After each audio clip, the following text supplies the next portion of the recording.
someone who's got nothing to lose in front of him. And he almost wants to, I'm sure, wants to tap the back of his bike and do the old classic, look, stick with me, I just need to close down on Raul, and then I'll let you get laps of Moto2 action. And a good start from all those on the front row, good from Fabio Di Gianantonio. Now you'll see them aim towards the inside of turn one, and look at that from Beaubier through, and he's going to lead. Cameron Beaubier is leading the Grand Prix in the States. He's going to run it a little bit wide, however, and through comes the Raul Fernandez, who was very hard on his teammate there.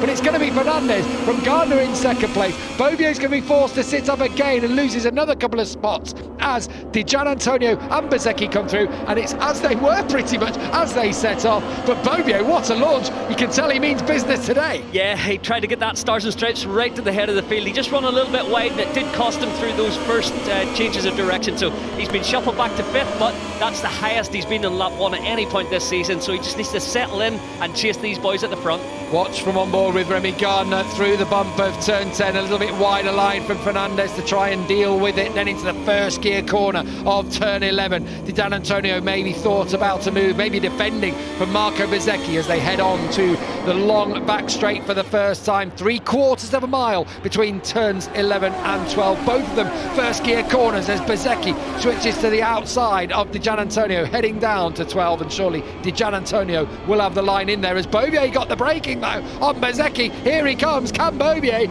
is going through, and at the front also Remy Gardner. Oh, he came through on Fernandez, but Fernandez had the power, managed to lay it down out of the corner. A little twitch, wasn't it, from Gardner as he tried to stay in front of his teammate. Yeah, it looks like Remy wants to get through straight away. He wants to control this race, but Raul Fernandez is having none of it, so he wants to lead from the front, as he's done so well in recent races. Looking further down the order, Jake Dixon's hold on to 13th place. Sam Lowes has gone right back to 23rd. I don't know what's happened to the Brit, but unfortunately his weekend's gone from bad to worse as he pushed right down the order. I feel like Gardner wants to hit the front and have one of those races from the front like he had earlier on in the year.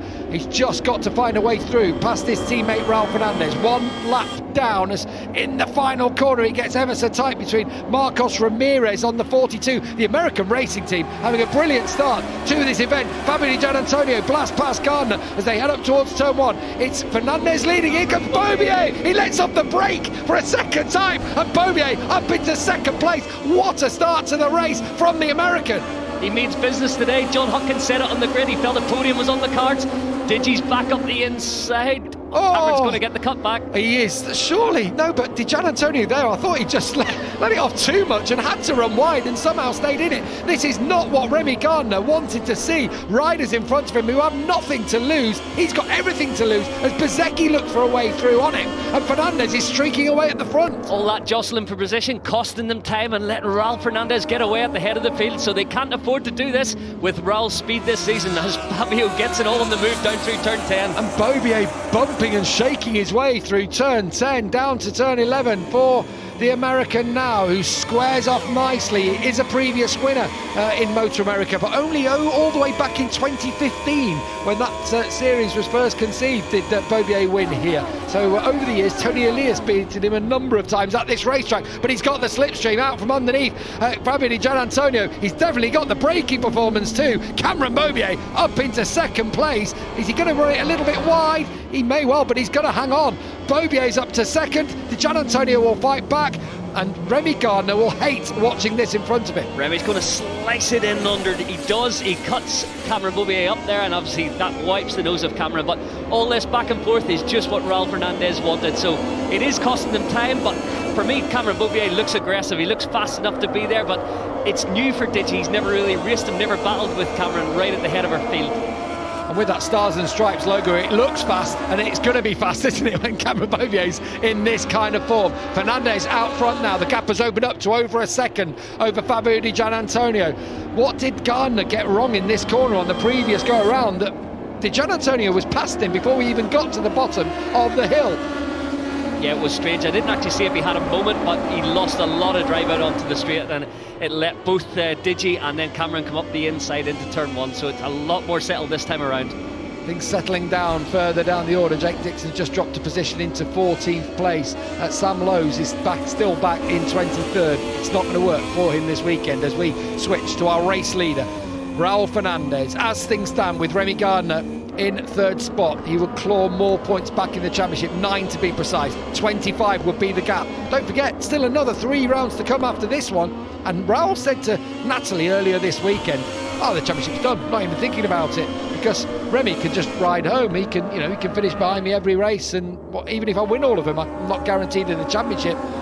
But that's all trying to play the mind games on his teammates. Trying to deflect the pressure a little bit. But the problem is, if Digi gets in the mix, Beaubier, Bezzecchi, and all of a sudden that Remy Gardner's not standing on that podium, the point swing can be huge then, and it can go towards Raul Fernandez. So as things stand, it would be a 25-point advantage heading into the last 3 races. So it's still all to play for. And the word of warning is that we are in the early stages here. When we get to the latter stages, there's a couple of laps to go, the tyres are going to start. They'll last, don't worry about it. Everyone having moments. Marcos Ramirez having to pick up there. I was just watching him trying to tip the bike in. He had a couple of goes at it and thought, yeah, I probably have to let the brake off here. That all resulted from Beaubier was late on the brakes, came in onto the back of Gardner, then it looked like Bezzecchi got sucked in a little bit, and then behind Di Gian Antonio's gone out. Di Gian Antonio's gone to see a concert in the stadium there, because he has just lost second place and dropped back to fourth behind Cam Beaubier in that extremely tight and nasty turn 15. And that has allowed Gardner to get a free run now in front of him to try and chase down Fernandez. What I was trying to say before Marcos Ramirez ran off track was, and before Digi did this race isn't going to be decided until the end, because things like this will get more and more frequent as the race goes on. Had a little moment as he backshifted and locked the rear, and then he had to pick it up a little bit, just straight line it, and obviously that cost him 2 places. But Remy on that lap, he looked like he was back down to 0.9, but in the last sector, Raul Fernandez really strong, stretched it out another 2/10. Tom Lutey's gone down, and that's at turn 19. That's a fast left-hander.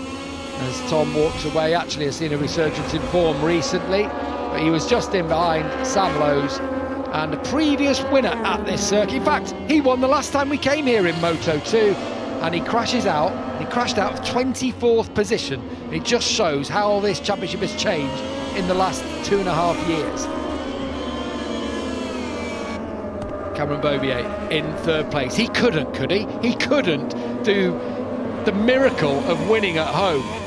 It's very possible. I do think that the gap that Raul's starting to stretch out might make it a bridge too far, but he's well positioned in this podium fight at the moment. He does look good. He has done all weekend. Even Friday practice thought he looked good, but didn't quite have the pace. He's worked hard every single session, improved that pace, improved the setup, and now he really believes he's in there in the battle. He gets a good run, and actually nothing wrong with his aerodynamic package on that machine, and he's strong on the brakes into turn 12. And listen to the crowd lit up by the performance here of Cameron Beaubier, 5 times a champion in America. He's a champion. He knows how to do it. He knows how to win races, win race after race. He's dominated seasons where he's won 90% of the events over here in the United States.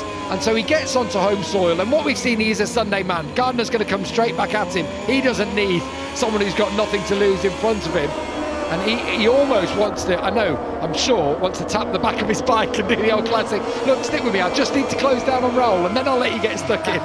It looked like a slight mistake from Fernandez at turn 15. He was wide. We were on the onboard shot, but it looked like either he was coming back for a very late apex. Of the Americas in the USA, 3.4 miles of bumpy, treacherous asphalt for Raul Fernandez to negotiate for one final time.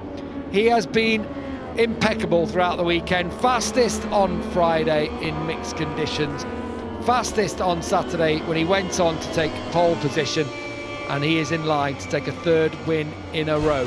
Fabio Di Gian Antonio and Marco Bezzecchi, 2 Italians, should join him on the podium. Augusto Fernandez is closing on Bezzecchi, but I think it's too little too late. And Cameron Beaubier, we have to quickly just talk about the ride that he's put in, Michael, because in 5th place, that is his best result in Grand Prix racing. Yeah, by far and away, so that's a really strong performance. You can see he's still in that same shot as the leader. That's a really big step forward for Cameron. We've talked about his potential and his speed, and being at home, he's definitely raised his game this weekend. He'll have wanted to stand on that podium, no doubt. He'll be slightly disappointed, but a top 5, it's a really strong result. And it augurs well for next year. What they said the difference was this weekend was he's coming to a track that he knows, and it makes such a difference. He's qualified well, and just look what he was able to do in the early stages, scrapping with the best of them in Moto2. So there is Fabio Di Gianantonio in second. Marco Bezzecchi is going to come home in third place. That's his 7th podium finish of the year.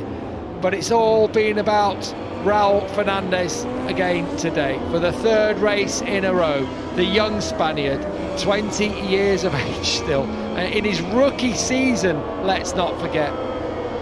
From Madrid in Spain, come over to the USA to ride here in Moto2 for the first time. He's only been here once before when he came in Moto3 at the very start of his career in the World Championship, and he comes back this time and he's going to take victory.